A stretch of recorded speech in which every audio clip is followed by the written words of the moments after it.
یہاں رک کر مجھے اپنی عزیز ماں اور بہنوں کو خاص طور سے توجہ دلانی ہے کہ عام طور سے مرد حضرات چونکہ مسجدوں میں نماز پڑھتے ہیں تو امام کے ساتھ پھر بھی کچھ نماز بہتر ہو جاتی ہے، لیکن عام طور سے دیکھنے میں آتا ہے کہ خواتین نماز میں بہت کم وقت خرچ کرتی ہیں۔ تو کوشش کریں کہ نمازیں لمبی ہوں، اطمینان کے ساتھ ہوں، سکون کے ساتھ ہو، رکوع ٹھہر کر ہو، سجدہ ٹھہر کر ہو۔ اللہ تعالی ہم سب کو سنت کے مطابق نماز پڑھنے کی توفیق عطا فرمائے۔ اندازہ کیجئے نماز کو چھوڑنا، نماز میں غفلت برتنا، معمولی بہانہ بنا کر آگے پیچھے کر دینا یا سنت کے مطابق نہ پڑھنا، لاپرواہی سے پڑھنا، یہ مسلمانوں کی عادت نہیں ہے۔ قرآن نے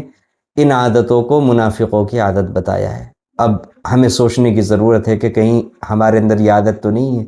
اگر ہے تو ہم پچھلی غلطیوں پر اللہ تعالیٰ سے توبہ کر لیں اور آئندہ کے لیے پکا ارادہ کر لیں کہ انشاءاللہ مجھے نماز نہیں چھوڑنی۔ پھر بھی اگر کوئی انسان اپنی طرف سے ساری تیاری کرے اور پھر نماز کسی وجہ سے رہ جائے، ناگہانی کوئی حادثہ ہو جائے، مصیبت ہو جائے، دھیان نہ رہے، بھول جائے، یا رات کو وقت پر سویا، الارم بھی لگایا لیکن فجر کے لیے پھر بھی آنکھ نہیں کھلی، تو پھر اس انسان کو پھر نماز چھوٹ جانے کا گناہ نہیں ملے گا، کیونکہ اس میں اس کا کوئی عمل دخل نہیں پایا گیا، اتفاقاً چھوٹ گئی۔ اسی طرح نماز کو غفلت سے نہیں پڑھنا چاہیے، پورا دھیان دل اور دماغ کی موجودگی کے ساتھ انسان کو نماز ادا کرنی چاہیے، لیکن اس کے باوجود بھی اگر نماز میں پھر باہر کے وسوسے اور خیالات آ گئے تو پھر انشاءاللہ گناہ نہیں ہوگا۔ الذین هم یراؤون، اس میں ریاکاری کا تذکرہ ہے، تو ریا کا اس کے بارے میں چند باتیں ذہن میں ہونی چاہیے کہ بعض فرائض ایسے ہیں کہ جن کو سب کے سامنے کرنا واجب ہے، مثال کے طور پر جماعت کے ساتھ نماز پڑھنا مردوں کے لیے، اور بعض چیزیں ایسی ہیں کہ اگر وہ سب کے سامنے کر لیں تو کوئی حرج نہیں ہے، بلکہ بعض موقعوں پر بہتر ہے، جیسا کہ صدقہ اگر سب کے سامنے اس نیت سے کیا کہ دوسروں کو بھی ترغیب ہوگی تو بہتر ہے، ان تبدوا الصدقات فنعما ہی۔ اور اب رہ جاتی ہے نفلی کاموں کی بات، تو اگر کسی انسان نے نفلی کام کیا اس نیت سے کہ اس کا کوئی ریاکاری کا ارادہ نہیں تھا، اخلاص کے ساتھ اس نے کیا صرف اللہ کی رضا کے لیے، لیکن کسی نے دیکھ لیا، دیکھنے کے بعد تعریف بھی کر دی، اور تعریف سن کر انسان کا خوش ہونا فطری بات ہے، اسے خوشی بھی ہو گئی، لیکن اس کا ارادہ اللہ کے علاوہ کسی کو راضی کرنے کا نہیں تھا،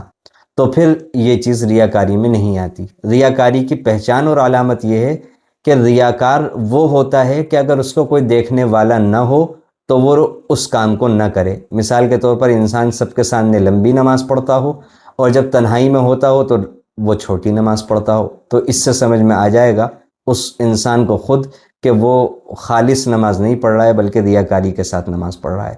اور معون کی تفسیر زکوٰۃ سے کی گئی ہے۔ باقی معون اس چھوٹی موٹی چیزوں کو کہتے ہیں جو آپس میں انسان ایک دوسرے سے مانگ لیتا ہے، جیسے گھریلو زندگی کے اندر کبھی کوئی سبزی ختم ہو جاتی ہے تو پڑوس میں سے مانگ لی جاتی ہے، ایسا وقت ہوتا ہے کہ باہر سے نہیں لائی جا سکتی وہ چیز، کبھی پانی پینے کے پانی کی ضرورت ہوتی ہے، پڑوس سے مانگ لیا جاتا ہے، کبھی موٹر خراب ہو جاتی ہے پانی کی، پڑوس میں پانی ہوتا ہے، پانی کی نلی لگا لی جاتی ہے۔ اسی طرح بعض پیشوں کے اندر اوزار مانگ لیتے ہیں ہم پیشہ جو لوگ ہوتے ہیں۔ اسی طرح اور بہت ساری چیزیں ہر فیلڈ کے اندر الگ الگ چیزیں اس کے اندر آئیں گی کہ آپس میں ایک کام کرنے والے، ایک قسم کا کام کرنے والے جو چھوٹی موٹی چیزیں مانگ لیتے ہیں، تو انسان کو چاہیے کہ وہ چیزیں دے دے، اس کے اندر کنجوسی نہ کرے۔ مثال کے طور پر جن لوگوں کا لکھنے پڑھنے کا کام ہے، کبھی وہ پین مانگ لیں آپس میں، یا کوئی اور چیز مانگ لیں، یا آفس کے اندر آپس میں ایک دوسرے کی کوئی چیز خراب ہو گئی تو پھر ایک دوسرے کو دکھا دیں وہ چیز۔ تو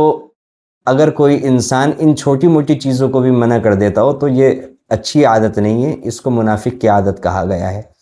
اور اس کی تفسیر زکوٰۃ سے کی گئی ہے، کیونکہ اس میں وعید کا تذکرہ ہے، اور وعید ظاہر ہے ان چیزوں کو اگر کوئی منع کر دیتا ہے تو تب بھی وہ گناہ میں نہیں آتا، اگرچہ اخلاقی اعتبار سے بہت بری عادت ہے، نفاق کی عادت اس کو شمار کیا گیا، لیکن وعید کا جو تذکرہ ہے وہ زکوٰۃ پر ہی لاگو ہوتی ہے۔ اب پوری اوپر سے ایک بار نگاہ ڈال لیتے ہیں کہ اللہ تعالیٰ چاہتے ہیں اس صورت کے ذریعے سے کہ ایک تو ہمارا آخرت پر یقین مضبوط ہو، یتیموں کا، محتاجوں کا، ضرورت مندوں کا ہم اپنے مال کے ذریعے سے اپنے مشوروں کے ذریعے سے، باتوں کے ذریعے سے تعاون کریں۔ اسی طرح نماز یا کوئی بھی عبادت کریں تو خالص اللہ تعالیٰ کے لیے کریں، اس میں دیاکاری نہ ہو،